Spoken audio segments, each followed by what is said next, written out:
Con respeto y con cariño a ti, hermano peruano, que representa a nuestra nación.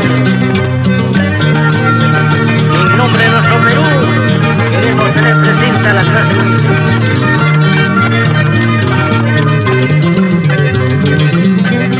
Tanta pobreza y miseria, niños gente humilde, que sufren y lloran sin comer día tras día.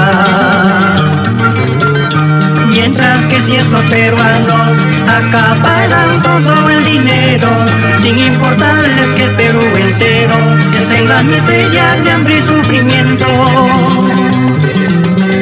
Mientras que ciertos peruanos acaparan todo el dinero, sin importarles que el Perú entero está en la miseria de hambre y sufrimiento.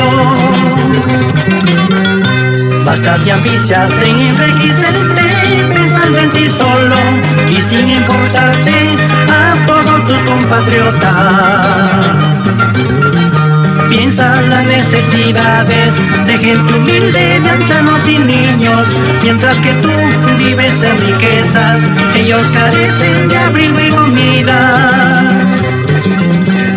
Piensa las necesidades de gente humilde, de ancianos y niños, mientras que tú vives en riquezas, ellos carecen de abrigo y comida.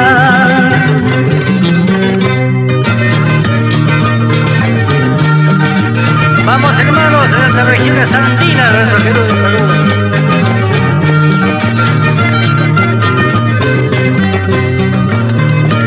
Así es la vida, se sufre pero se aprende.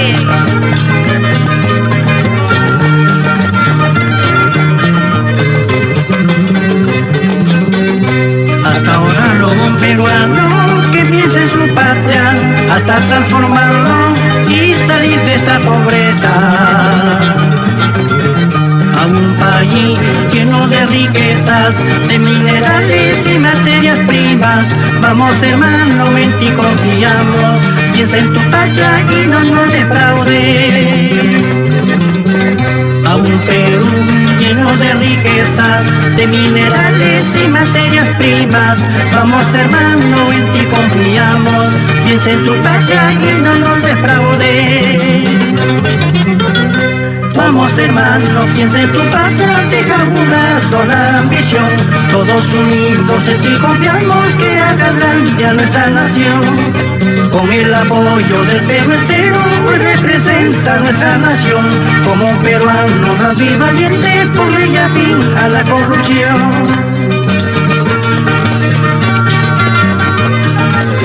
Este es el Perú, ay, ay, ay. Vamos, hermano, piensa en tu patria, deja a un lado la ambición. Todos unidos en ti confiamos, que hagas grande a nuestra nación. Con el apoyo del Perú entero, representa a nuestra nación. Como peruano bravo y valiente, ponle ya fin a la corrupción. En ti confiamos, que transforme nuestro Perú querido.